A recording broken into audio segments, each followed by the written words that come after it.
This brings us to the Microsoft Graph. The Microsoft Graph allows your application to integrate and leverage capabilities within your customers' Azure, Microsoft 365 or Office 365 environments. With the Graph API, you can build custom solutions which both leverage your app's data and resources as well as your customers. To give you some examples here, we can access data such as accessing the user's OneDrive on their behalf, accessing their mailbox to look for email. You can traverse data, so sending data between their platform and your application. Access insights such as who is my manager? What are the last 5 Word documents I've been working on? So you can actually start bringing a rich context. And if you're stuck for ideas around this, start thinking about some of the simpler tasks you do. Does your application send notifications, like sending an email? Potentially, if you're doing that, you have an SMTP relay server, or you've purchased a third-party service using something like SendGrid. With the Graph, you could actually say, I'm going to send an email using that user's mailbox. Send it as that user, rather than a service account. So you can actually start building some rich context.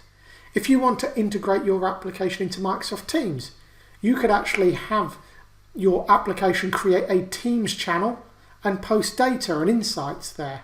And of course, you can build applications such as a bot that can integrate with Teams and your application, so it works vice versa.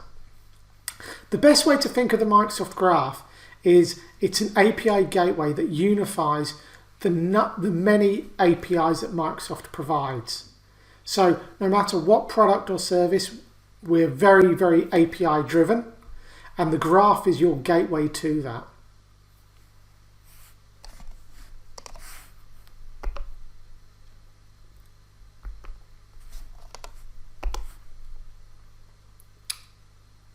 So once you've set up your permissions for the Graph, and these are the permissions that you want on the behalf of the user.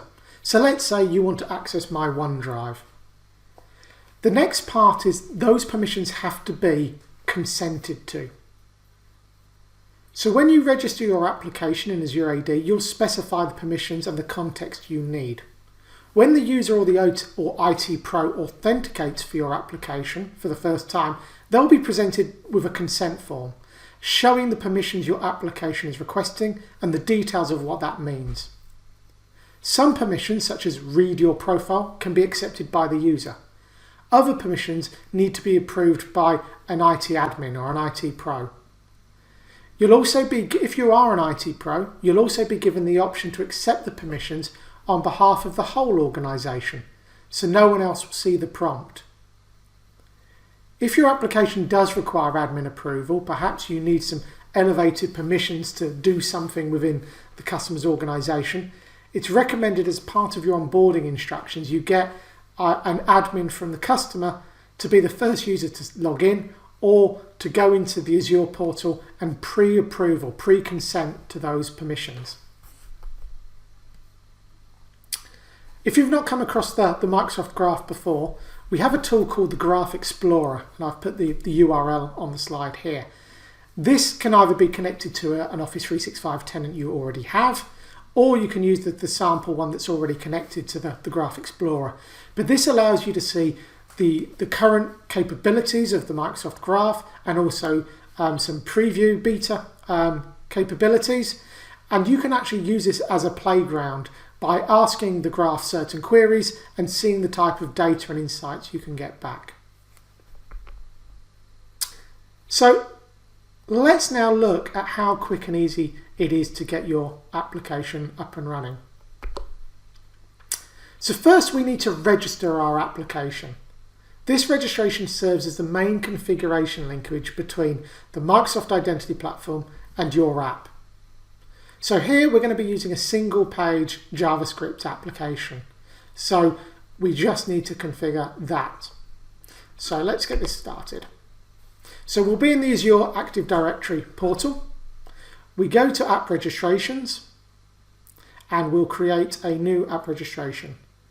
We'll give it a name and then we can define whether this is a single tenant app, a multi-tenant app, which means any Azure Active Directory can authenticate for this app, or multi-tenant and Microsoft personal accounts. And that's it. Once we've registered it, we'll add a platform, and we're going to say this is a single page application, and we'll put in our redirect URL. So in this scenario, localhost 3000, because it's just an app running locally.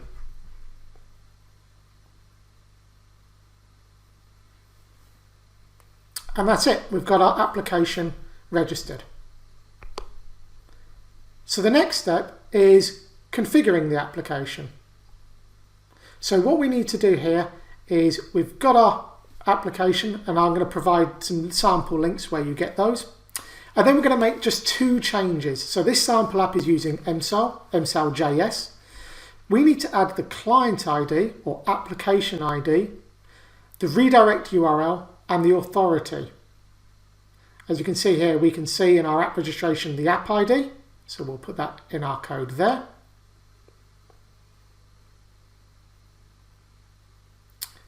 And then next we're going to add the graph endpoints we want to use. Now normally these are always the same, which is graph.microsoft.com. That's for our commercial and public cloud platforms. If you're building something for a sovereign cloud, such as China or the US government, there are different endpoints for those.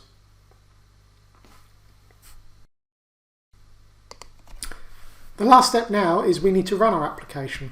We'll use npm install to install dependencies, and then npm start to run the app locally on the dev server.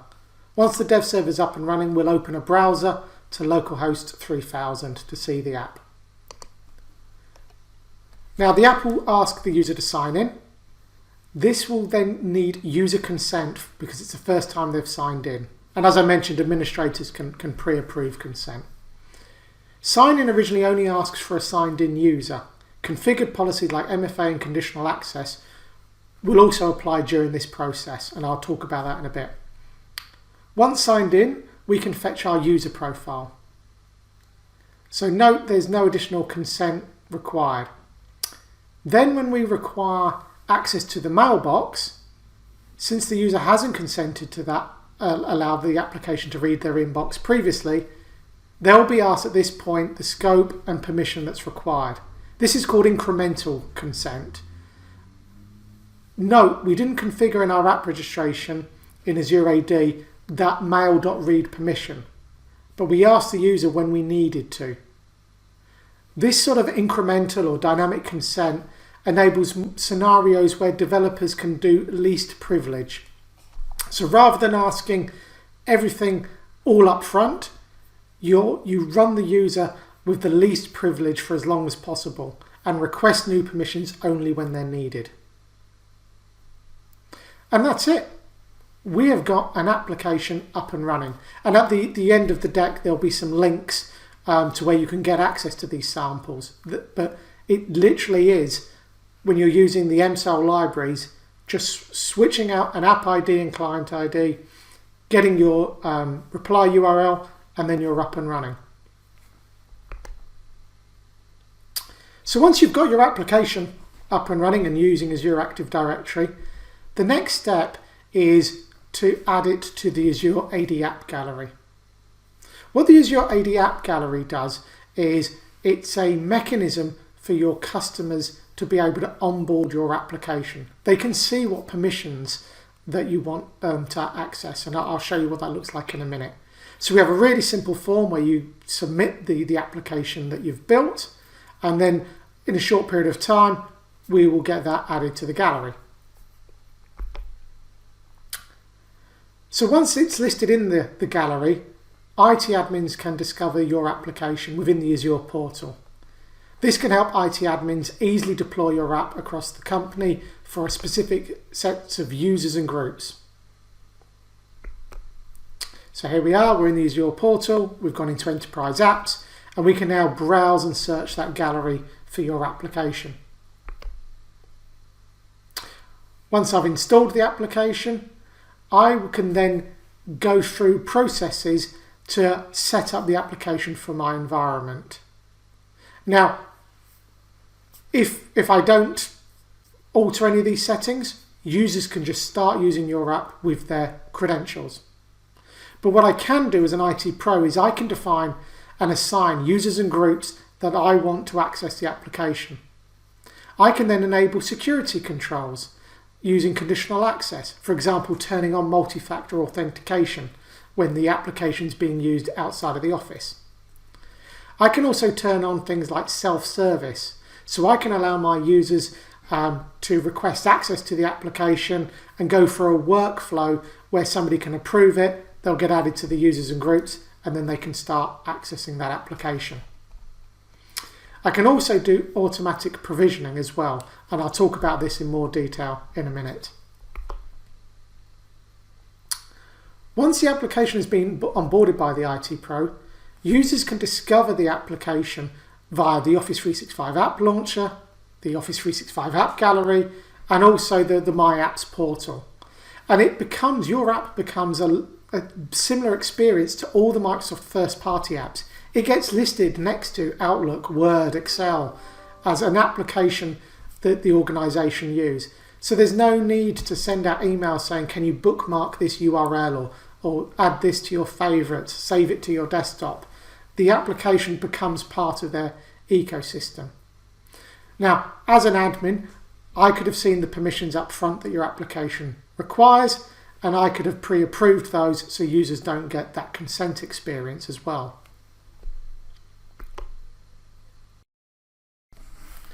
Customers have security as one of their core priorities. I'm sure each of you have had customer conversations where they've said your app needs to support MFA. And then you have to work out how you can build that into your identity solution or perhaps purchase a third-party product to do it. So why build or buy those capabilities for your app? The answer is you shouldn't. When you integrate and build with our identity platform, you're able to protect your application and users more effectively by allowing your customers to leverage the capabilities within their Azure AD. So what do we mean by this? Well, when your customers sign in with their Azure AD account, they get the security benefits and access controls they know and are already using. They can extend their Azure AD security benefits to your application. So instead of adding code to your app that enables MFA or conditional access or any other advanced security features, our identity platform can provide these to your end customers on your behalf. It can help your application comply with their IT policies. And when we talk to enterprise customers and SMB customers, they want and need applications that comply with their IT policies, their company policies. The first way we can secure your application with Azure AD is secure authentication methods. To start with, they can use MFA using authenticator apps, SMS, or voice call. MFA can prevent 99.9% of identity attacks because it doesn't matter if the password's compromised, you need that second factor. Secondly, and very popular at the moment, they can use passwordless authentication. Passwords are the biggest vulnerability, partly because they are the target of most attacks we see today. 81% of all attacks were the result of weak or compromised credentials. But there's hope. Your customers can utilize passwordless technologies using Windows Hello, part of Windows 10, using biometrics such as facial recognition or fingerprint. They can use the Microsoft Authenticator app or use a FIDO security key like the YubiKey to authenticate without ever entering credentials. And then thirdly, we also continue to innovate around cloud-powered solutions like Azure AD password protection to help you secure your users' credentials. It may come as no surprise that users reuse passwords or worse, set standard passwords all the time. The bad news is hackers know this too, and according to our data, exploit this vulnerability all the time. With Azure AD password protection, we help protect those identities in two ways. One, banning commonly used passwords that we see all the time. We also allow customers to define a custom banned password list. And the second is smart lockout, which gives businesses the ability to define policies around how many times a wrong password can be entered before locking the user out. We then have conditional access. And conditional access is our way to help customers implement a zero-trust security strategy. Conditional access is an intelligent policy that allows you to define conditions for how users authenticate and gain access to your apps and data. It allows your customers to have a trust nothing, verify everything approach. With conditional access, you can set these policies up that can use criteria like the users are the who, the device and client app, the how, the location, the where, and based on those, make a decision on how they can access the workload, the app. So let's look at a quick example. You've built a SaaS application which allows me to use my Azure Active Directory. It has sensitive data. So I could say if I'm in the office on a domain joined machine, I can access the application straight away. If I'm on a domain joined machine out of the office, I'll create a rule that says I just want MFA to be in place, just to make sure the user is the person in front of the keyboard. Alternatively, if somebody tries to access the app from a personal device, I will block access and they can't access the application at all. But you see how it allows your customers to granularly define how they want to use the app, and you don't have to do anything. They're in control of it and they have the tools and capabilities to provide that functionality. Additionally, we also feed in data from our intelligent security graph. This brings security signals like user behavior, location, state of device, application being accessed, and provides a risk score for user and sign-in. These are all analysed. Using machine learning, the signal is detailedly analysed and appropriate policies enforced, such as allow, limit, force a password reset, block, request additional verification. So if we see anything suspicious happening around that identity or that device, when they come to access the app, we can raise that risk level and enforce a control around that.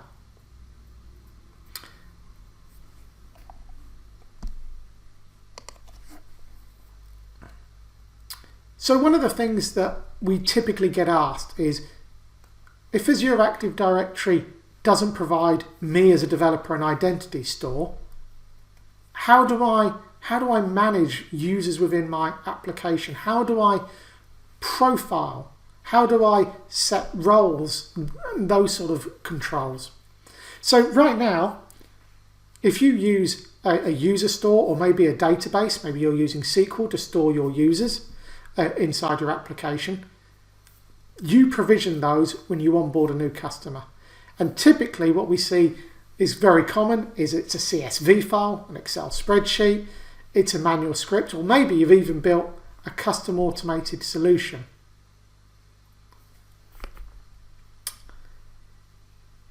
Azure Active Directory provides automated user provisioning or deprovisioning for your application. With Azure Active Directory, we support SCIM. SCIM is the System for Cross-Domain Identity Management and is an industry standard for automating the exchange of user identity information. Using SCIM, you can deploy a REST SCIM endpoint within your application, and that will send data to Azure Active Directory. Azure Active Directory will send data via JSON to that endpoint. You can then do whatever you want with that data. Store it in a SQL database like you might be today. So you can then assign licenses or roles or customer information. And as changes to those users in the source tenant happen, your endpoint will receive a JSON file with that update and those changes. And again, you decide what you want to do with those. It's an open industry standard. This isn't something that Microsoft's built. It's built on modern standards, REST and JSON. There's a defined schema, and this allows you to quickly and easily get those users in. So if your application today needs to know about users before they sign in, this is a great capability for you to be able to do that. We have sample code, we have a sample SCIM endpoint that you can download. So it's a very quick and easy way to get automated provisioning up and running. So your next steps to consider. First is user authentication libraries for securing sign-in for your apps.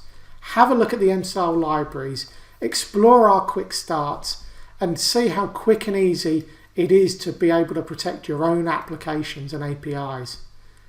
Once you've got that bit, have a look at the Microsoft Graph. See what capabilities you're doing today, which you could potentially leverage the Graph for, but also look at what you could provide in the future with closer integration with Microsoft products.